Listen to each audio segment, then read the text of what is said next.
So it's Lent. Happy Lent. Thank you. It's the second Sunday in Lent, to be precise. Jared preached the first one. And while we don't often make the biggest of deals about this holiday, I think most of us are aware that it exists. And even a little bit what it is for. And part of this is because I do talk about it every year, but partly it is because its themes, those of introspection, reflection, anticipation, fit so well in this time of turning. A turning not merely of the liturgical season, but of the actual season. We are now near the far edge of winter.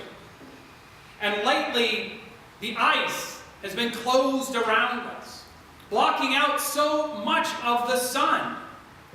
We have felt alone much of the time. We felt lonely in the silence. And we yearn for the warmth that the thaw would bring.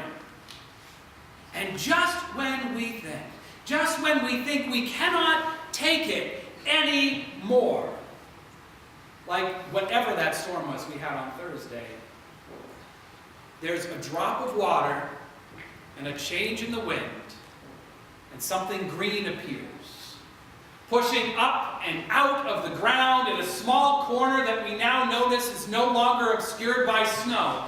And when we see these signs, we know that we are going to be free after all. There is a rebirth underway. And maybe it's not obvious yet, at least all the time, but it's there. There is a resurrection, and it is coming soon. Thomas Merton describes it this way. There is some sentry at the rim of winter, he writes, fed with the speech the wind makes. In the grand belfries of the sleepless timber, he understands the lasting strife of tears and the way the world is strung. He waits to warn all life with the tongue of March's bugle, of the coming of the warrior sun. For the record, it's S-U-N in the poem. Lent is about hearing that century's trumpet, calling us to the other side of the cold and the darkness, summoning us to the fullness of creation, of the divine, and of ourselves again. But you know, there is a problem. And the problem is that for some of us, the million grasses leaving their tents that Merton writes about seem a bit far off. And we are distracted by winter's ruins all around us. And it is often hard to hear the sound, to hear the messenger's call. We get confused, don't we? Like our friend Nicodemus in our reading today. Just like him, we are thinkers. We try to make sense of the world around us through our thoughts, our reason, and our ideas. Now, this is a good thing. It better be a good thing, or else I don't have a job anymore. I'm a big fan of reason and the intellect. But there is something about faith. There is something about faith, even a reasonable intellectual faith. There is something about our faith that is deeply, profoundly elemental. It is a part of our biology, of our general makeup, as much a part of nature as ice and snow, sun and rain, water and spirit. In John this morning, Jesus tells us no one can enter the commonwealth of heaven without being born of water and spirit.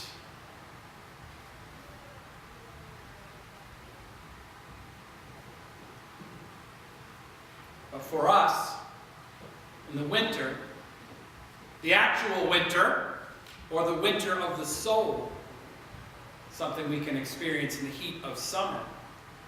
For us, that spirit can be lost in a sea of troubles.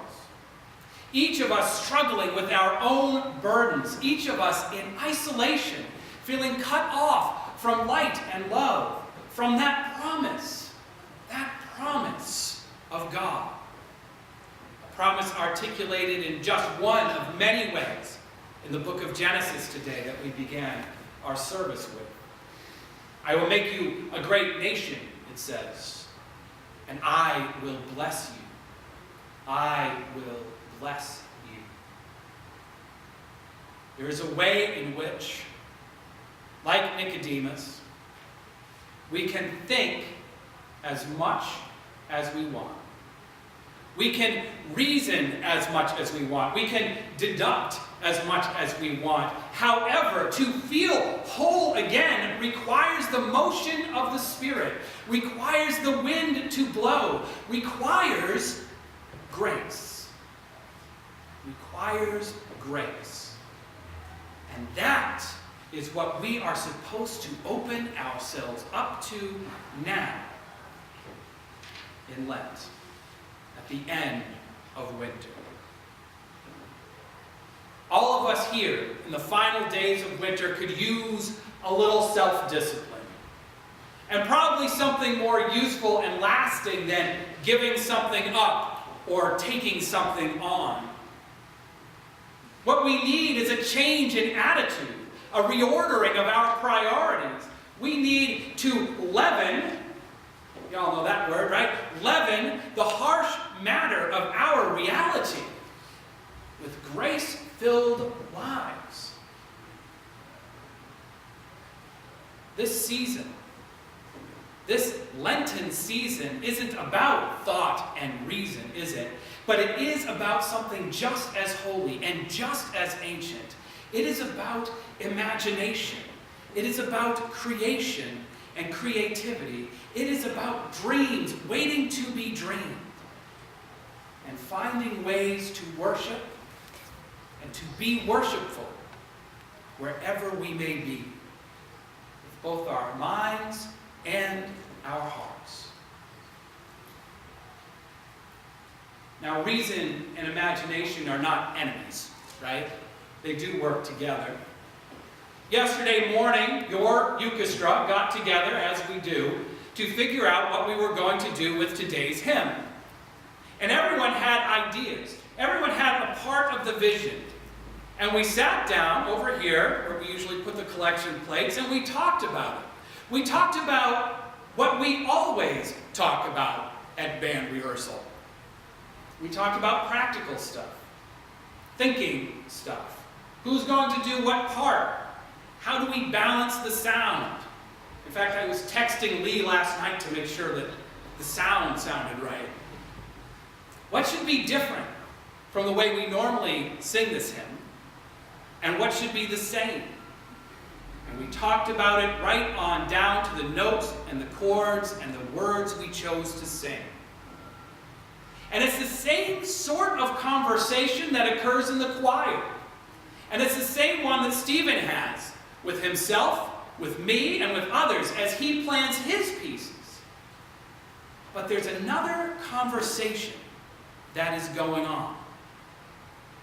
Rarely articulated, but always present. And that starts with other questions. How does this make us feel? What emotion or connection are we trying to express? Where does our work, our offering on this day, connect to the transcendent nature of life and existence? Music is a spiritual discipline, regardless of your theology or your lack thereof, and regardless of whether it's played in a church, or a concert hall, or a living room, or a bar. And the same can be said for poetry, and not just poetry written by monks, and prayer and meditation, perhaps obviously. But it can also be said about cooking and cleaning and working at our jobs and just going about our day.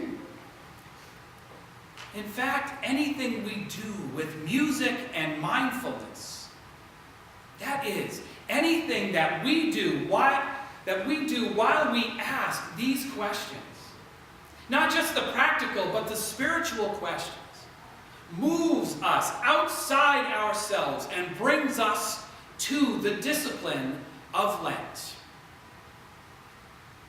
The psalmist asks, I lift up my eyes to the hills, from where will my help come? And we know that the answer will come, probably not down that hill, not with a set of rules and obligations, but instead it will come as a stirring and striving of our hearts. So let us take a moment now to listen to our hearts and to pray for the strength to follow them.